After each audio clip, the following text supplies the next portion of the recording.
How's it going, guys? It's Ethan here, and in today's video, we're going to talk about my 10 favorite finance books. And I'm actually going to divide this video into two sections. So the first 5 books I'm going to talk about are more personal finance oriented, and the second 5 books are going to be more investing oriented. So if you're new to the channel, make sure to subscribe and hit the notification bell so you get notified every time I post a new video.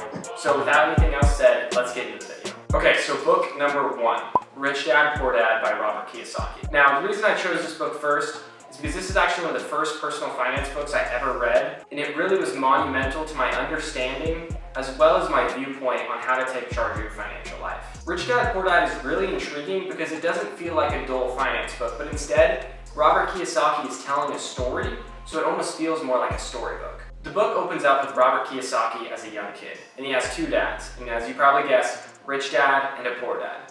His rich dad's actually his friend's dad, and he teaches him a lot of lessons about being rich, and his poor dad, which is his biological father, teaches him lessons about money, and he kind of has to decide which path he's going to take and which father he's going to listen to about finances. Okay, so on to book number 2, The Millionaire Next Door by Thomas Stanley. In this book, Stanley explains that becoming a millionaire is not rocket science, and you really only need to do 3 things. First, you need to plan extremely well. Second, you need to live below your means. And third, you need to not make stupid mistakes. And I think the main thing this book taught me was to live below your means. Of course, I knew that living below your means was important, but he really showed me that no matter what you're earning, that you should always be living below your means. And more so on that it's not about how much you earn, but it's about how much you save. Okay, so on to the third book, Set for Life by Scott Trench.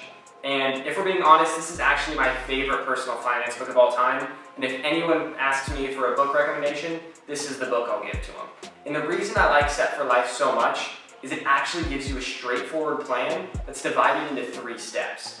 So the first step is getting $0 to $25,000. From there, the second step is $25,000 to $100,000, and after that is $100,000 and beyond. And the reason I like that strategy so much is because in the beginning, you don't need to be focusing as much on investing. You need to be focusing on budgeting and saving money. And as it progresses through the book, you focus more on investing because you have more money to invest.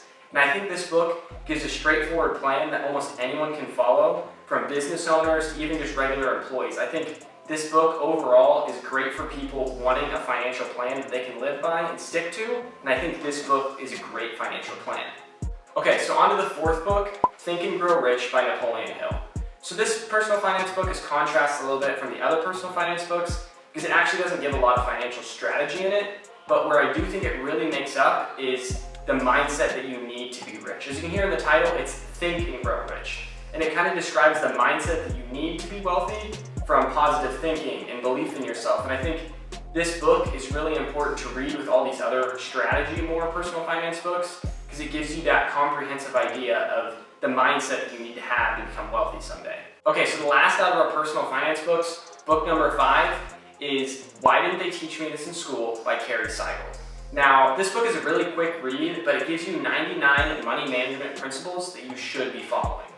And I think it's really smart separating these points so you can actually go back and look in the book and just find them really quickly. Some personal finance books you read through and then you forget a lot of it, but you don't know where to find it at in the book.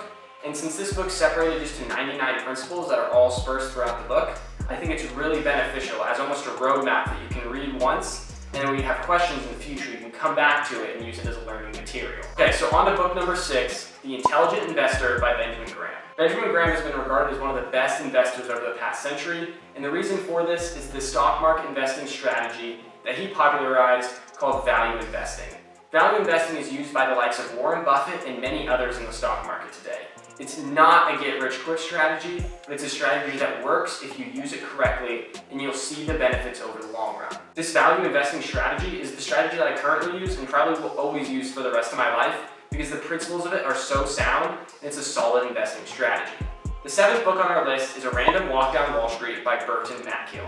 In this book, he talks about a number of different investing strategies and investment superstitions. From fundamental analysis to technical analysis, he describes how stocks are analyzed in the stock market with these various investing strategies. I think that the main thing this book taught me is that most strategies for investing are garbage, especially when you're trying to invest, but instead of investing, you're just using short-term day trading strategies. You have to know the difference between speculation and investing. In addition, one thing that this book actually points out towards the end is that a low-cost index fund is not a bad option for investing, and it's actually one of the greater options that you can choose in the market today, and it's a very hands-off approach that you'll still see returns from. Okay, so the 8th book on our list is actually a sequel to a personal finance book I mentioned earlier. The title of the book is The Rich Dad's Guide to Investing by Robert Kiyosaki. And this book goes more in depth on investing strategies in the market today. And I think the main thing that this book taught me is it kind of gave me a different perspective on investing than most investing books out there, and I really do recommend you reading it. Okay, so on to our 9th book is The Little Book of Common Sense Investing by John Bogle. Now this book is perfect for the new investor. While many of you guys do not know who John Bogle is, he's actually the inventor of the index fund, and that's what he talks about in this book. He talks about the difference between mutual funds and index funds with their fees and even how they return over long periods of time. I highly recommend this book to you because it's highly endorsed by other famous investors. Even Warren Buffett thinks this is a great strategy for anyone who's trying to seek the gains of the market over the long term. Okay, so the last book on our list is actually another book from the Little Book series, and it's The Little Book on Value Investing. Like The Intelligent Investor, this book mainly talks about that strategy we mentioned before, value investing. But I think this book is probably even better for the beginner investor because it's a lot easier to understand than how it's written in The Intelligent Investor. I actually read this book recently and I still got a lot out of it. It's a very quick read and you'll probably finish it in one sitting. Okay guys, so that concludes our video. If you are interested in any of these books, I linked all the links to those books and their audiobooks in the description below. Also, if you enjoyed this video, please hit the like button, and if you have any questions, comment down below because it really helps the algorithm push my video so people who really need to see this video actually can. Thank you guys so much for watching today's video. I hope you have an amazing day, and until next time.